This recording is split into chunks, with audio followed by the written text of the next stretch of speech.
Okay, so this is going to be the 1.1 tutorial for the All Dungeons route. So I'm going to start the game. So in terms of timing doesn't actually start until Link's first movement. There is also some timing changes depending on how many DLC packs you've got installed at one time. So if you've got the DLC 1 pack or the DLC 2 pack, and you hit a cutscene that would trigger something that would only happen when the DLC is active, then you're able to take that time off your final time. In All Dungeons, this doesn't really matter that much because we don't actually do anything that would trigger those cutscenes normally. If you ever get the Master Sword in All Dungeons, then you'd be able to take that time off, but you'd also have the extended time of getting all the hearts and then taking out the sword and then hitting the cutscene. But you only get the time off just for the cutscene, nothing else. So the first trick is immediately in the first room, so I'll talk about each individual thing as we go by. As I say, this will only be up until 1.2, which will be the start of the Stasis Shrine. So just mash X and start there to get through that, and then just hold up left and hold run, and you get into the Sheikah Slate here. So there is a little trick here. You want to be spamming all the way through this, just keep pressing B just to keep getting the text advanced faster. B is faster at advancing text than A is when you're talking to NPCs in the world. In the starting area here, it's just the quickest button to press to... well, not necessarily the quickest, it's just the easiest button to press just to be able to mash through all the text. So you just want to spam A or B, either or, whatever your preference is. When it comes to talking to NPCs, there's a specific way of smashing, but I'll talk about that nearer the time. So from here, as soon as you gain control, Link, you just want to zoom in as soon as possible. So when you zoomed in with the Sheikah Slate here, you can press B to come out of it, and Link will put it away like that. However, if you press Y, you'll be able to move as he's coming out of it. So what you want to do is, as soon as it starts, I need to turn my camera around. Sorry, one second.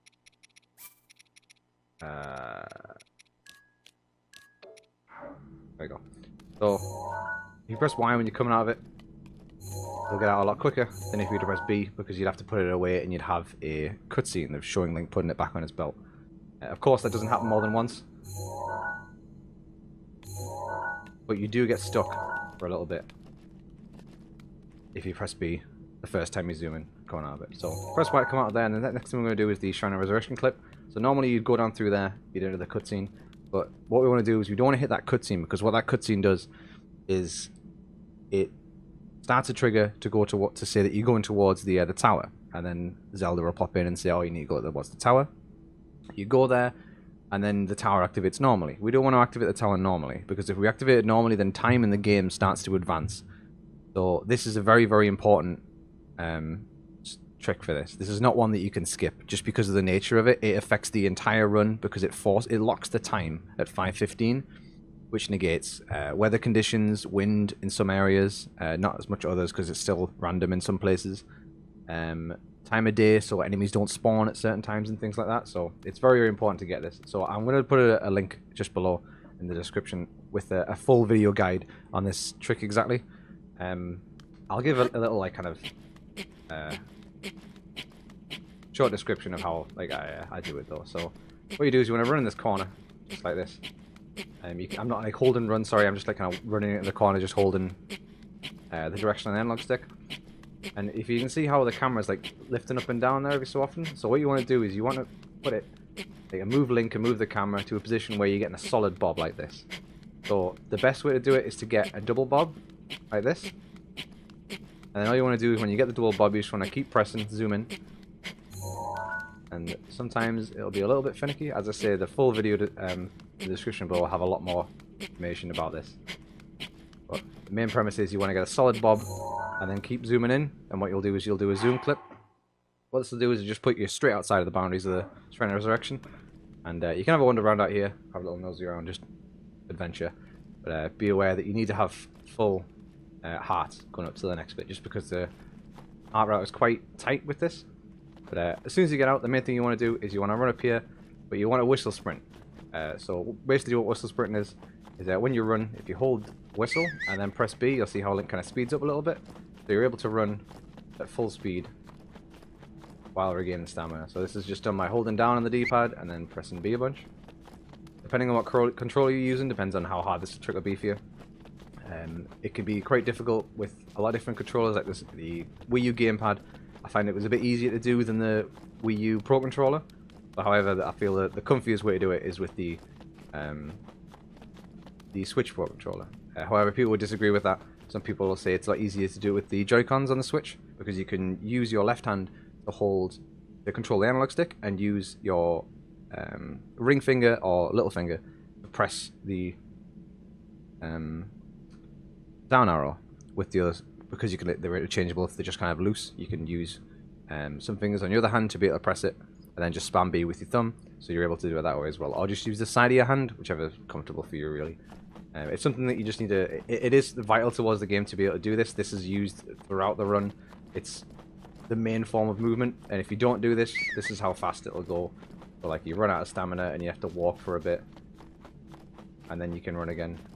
So it's not very quick if you don't do this. So you'll be losing a lot of time if you don't do this, but this is kind of the main hurdle I think people come across when they try to start learning this game.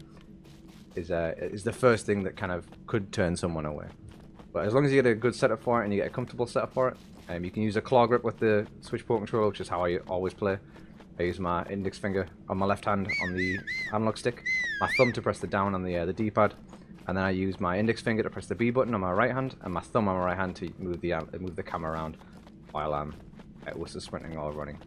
So I use this position majority for everything, just because if anything needs, so say for example if I need to shield, I can use my middle finger for that, or if I need to use any of the top buttons at all, like the triggers, I can use my middle fingers for those, and my index finger mainly for the ones on the face buttons. For some tricks though, I do switch out and use my thumb on X and A for like BTBs and things like that, but it's complete preference, it's up to you. So anyway, if you come up here and you want to get somewhere around here, jump around twice. If you jump 3 times, you could run out of stamina, but you just want to whistle sprint up here and just keep whistle sprinting even when he falls, just because it'll detach you straight away from the wall and keep you running up. So I'm going to have to do this a little bit quickly just because of the cold resistance. So if you see just here, there's a square in the terrain. You just want to uncrouch on that edge of that square and you'll clip back into bounds straight away. So next thing you want to do is you want to whistle sprint and carry on down here towards this bokoblin camp. So this can be a little bit tight with this bokoblin camp. If you want to be safe with this, you want to go for the shield straight away. If you're not quick enough with these chilies here, they can grab the shield, and that shield is very, very important. So you want to grab the shield. If you want to be a bit more safe, you can take some of these as well. It doesn't use a lot of time to get them, it's just kind of mainly on the way. And you want to run over here and grab another 6. Release them over here as well. And then if you want to run up this hill, that guy never hits you, I wouldn't worry about him. Only if you're really, really slow and take a long time to get up there, or if you don't run or don't whistle sprint, then he can sometimes get close enough to hit you, but because of the angle that you're running at when coming around that corner, he usually never even gets anything close to you, so I wouldn't worry about him.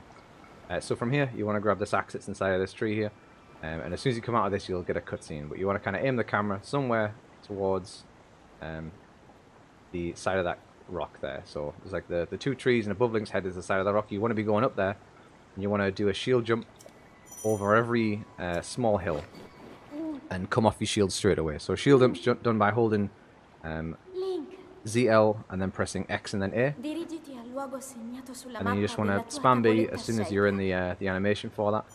It doesn't matter too much about your stamina here, but you just want to kind of run straight up here, and this is a mound here, so you just run over it, spam B, and then start whistle sprinting. Same here again. And then you want to do a shield jump just here, and then... So what I did there when I jumped over the snow, it's very good to, in this game, to jump over as many upward hills as possible. If you ever get to a point where, for example, in the Gerudo Desert, when there's a lot of hills, but there's also a lot of downslopes as well, you want to be going down the downslopes as much as possible and jump over the upslopes. Still keep Link's speed, just be quicker overall. So from here, you want to have full stamina, grab onto the rock, and then just jump up 3 times. And then start whistle sprinting.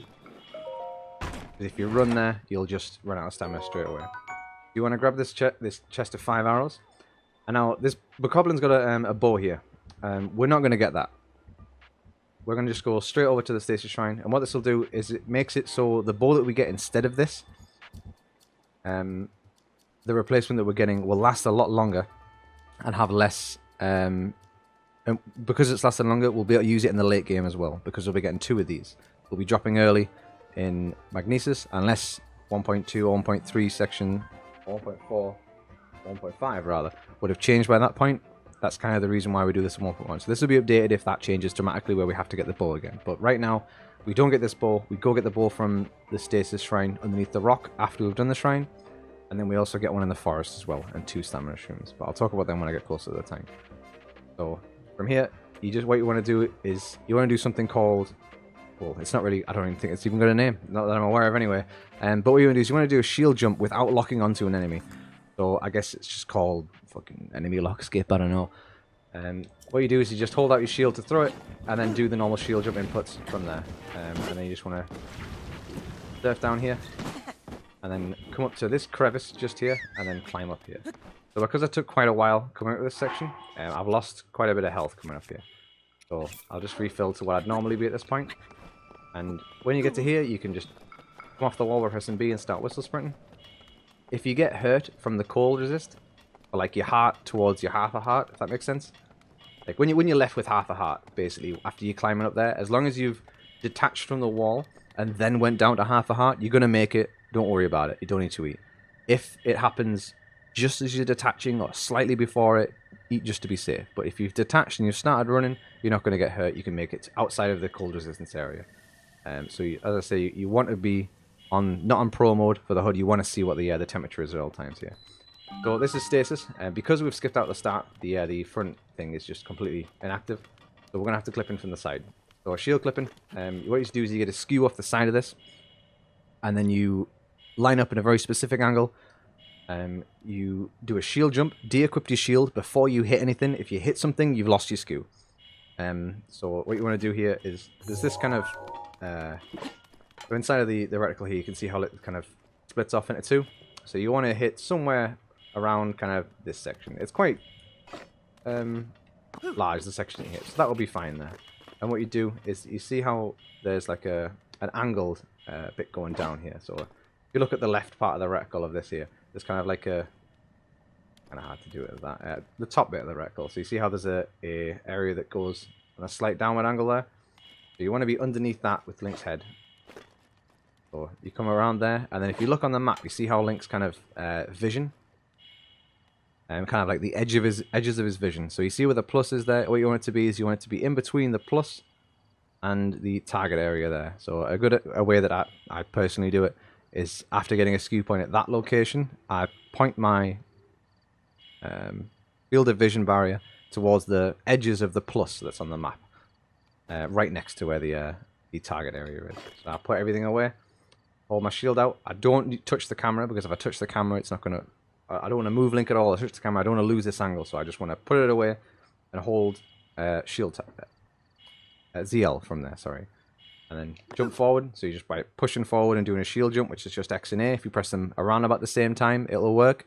You'll know if it doesn't, because you'll do a shield bash. If he does, just reposition Link, always with always holding ZL. From here, you want to de-equip it before he hits anything. Then you'll see how at a certain point of the jump, Link kind of skews off to one side. So what this is remembering the position where Link landed on the shield on the side of the shrine. And then from there, you'll see how he kind of corrects himself.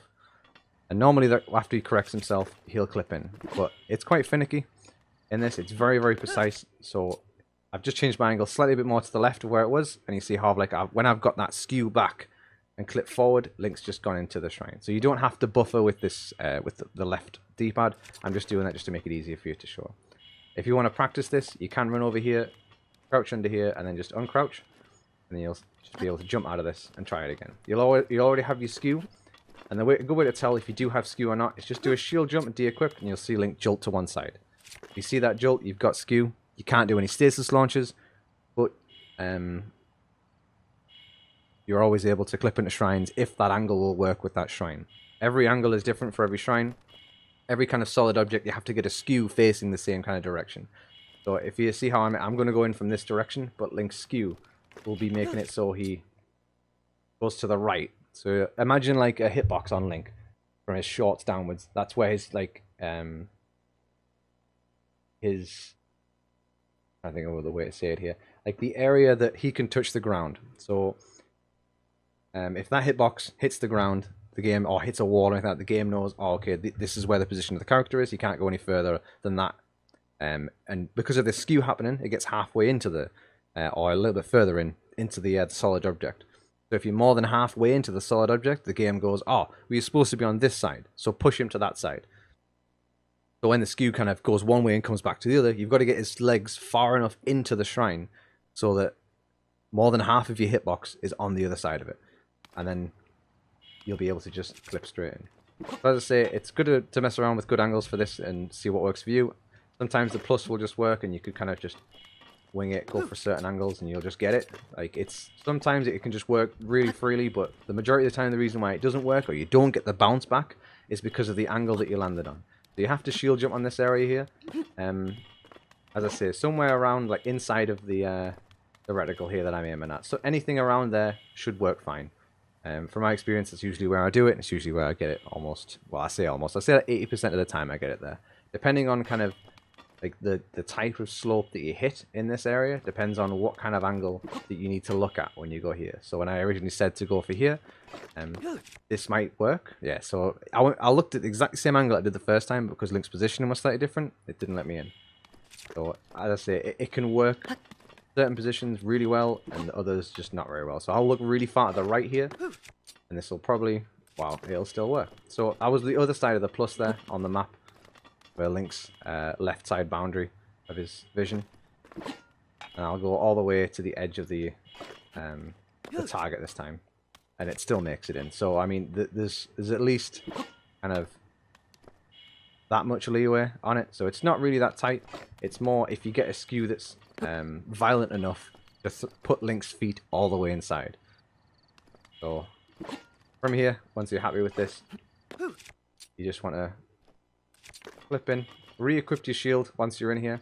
And there's a couple of different ways to do this, but the best way and easiest way to do it is you walk up to the side of this here, or as soon as you get in, crouch and dash forward. You do a dash while crouching just by pressing the jump button. So crouch, dash forward, and then when you're around about this bit here, you can start pressing the left stick inwards to uncrouch. At the same time, you want to be pressing A. So what will happen is, as soon as I uncrouch here, you see how I got the A selection here to press on that button.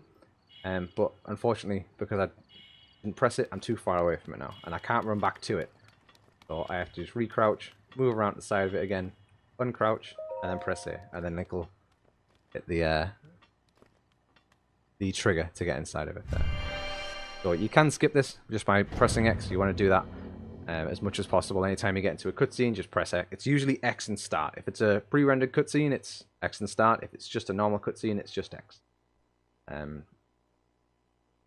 So from here, you want to be swimming X again, and this is the start of stasis, which I'll go over in the next video, 1.2.